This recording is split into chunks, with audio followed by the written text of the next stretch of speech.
लगभग 1 घंटा 45 मिनट तक लड़के ने खूब अपने बचाने की गुहार लगाई है कि भाई मुझे बचा लो, किसी भी तरीके से बचा लो। मौके पे पुलिस भी थी एंड एसडीआरएफ भी थी और अग्नि विभाग वाले भी थे, फायर ब्रिगेड वाले भी थे। किसी ने उसकी मदद नहीं करी। बोल रहे थे ठंडा पानी है, हम नहीं जाएंगे अंदर, इसमें सरिया है अंदर, हम नहीं जाएंगे। ग्रेटर नोएडा सेक्टर 150 एक 27 साल का नौजवान, आपको पता होगा, सॉफ्टवेयर इंजीनियर था, जिसकी मौत हो गई दोस्तों 30 फीट के गड्ढे में। उसकी गाड़ी जो फंस गई और वो डूब गया और उसकी मृत्यु हो गई दोस्तों। वो फ़ोन करता रहा पापा को, उसने फ़ोन लगाया, अपने पिता को फ़ोन लगाया कि मेरी गाड़ी फंस गई है, नाले में गिर गई है और मुझे बचा लीजिए। उसके बाद सिस्टम कहाँ था, सोचिए ज़रा। सिस्टम था दोस्तों वहीं कुछ समय बाद आ चुका था। कई सारी टीमें बताई जा रही हैं। फ्लिपकार्ट का एक जो बंदा था जो बचाने के लिए कूदा, वो कह रहा है यहाँ पर कई सारी टीमें थी, पर 1 घंटा से 2 घंटे, लगभग 1 घंटा 45 मिनट तक लड़के ने खूब अपने बचाने की गुहार लगाई है कि भाई मुझे बचा लो, किसी भी तरीके से बचा लो। मौके पे पुलिस भी थी एंड एसडीआरएफ भी थी और अग्नि विभाग वाले भी थे, फायर ब्रिगेड वाले भी थे। किसी ने उसकी मदद नहीं करी। बोल रहे थे ठंडा पानी है, हम नहीं जाएंगे अंदर, इसमें सरिया है अंदर, हम नहीं जाएंगे। ठीक है जी। इस मौत का जिम्मेदार सच्चाई बताए तो सरकारी महकमा है। ठीक है जी। जब मैं आया हूँ 1 बजकर 45 मिनट पे यहाँ आया हूँ, मैंने आके देखा है तो एसडीआरएफ वाले सिड्डी पे बैठ के बोल रहे थे कि इसमें ठंडा पानी है, सरिया, हम अंदर नहीं जाएंगे। जो लड़का मुझसे 10 मिनट पहले ही डूबा था, मैं बोला तुम बाहर आओ, मैं जाऊंगा अंदर। वो बाहर आए, मैंने अपने कपड़े उतारे, मैंने कमर पे अपने पर रस्सा बांधा और कम से कम 50 मीटर अंदर गया मैं। और कम से कम 30 मिनट मैंने वो लड़का ढूंढा अंदर इस पानी में, रात 1:45 बजे। 30 मिनट तक मैंने वो लड़का ढूंढा, ना तो मुझे गाड़ी मिली नहीं मुझे लड़का मिला। फिर ढूंढने के बाद मैं आ गया और आपने उसके बाद 5:30 बजे मैं यहाँ से गया हूँ। 5:30 बजे तक ना ही तो लड़का निकला था ना ही गाड़ी निकली थी। उसके बाद मैं क्या कहूँ कि मैं तो अपने घर चला गया थी और मुझे कुछ नहीं पता इसके बारे में।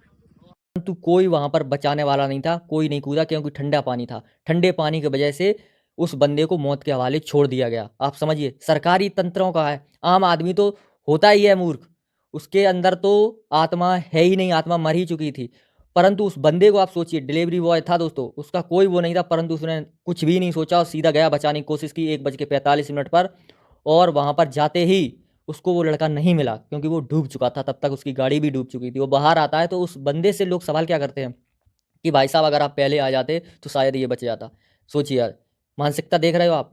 कम से कम 50 आदमी वहां पर खड़ा है, वहां पर बचा नहीं रहा, उसको ज्ञान दे रहे हैं कि आप पहले आ जाते। मतलब आप क्या थे दोस्तों। अब बात करते हैं उस सिस्टम की जिसकी दुहाई दी जाती है दोस्तों इस सरकार में। उसके बाद सिस्टम कहाँ था, कोई नदी नहीं थी, ये कोई प्राकृतिक घटना हादसा नहीं था, ये एक खुला बिना बैरिकेडिंग वाला दोस्तों पानी से भरा हुआ एक गड्ढा था, जहाँ एक कार गिरती है और एक इंसान 1-2 घंटे तक मदद के लिए चिल्लाता रहता है।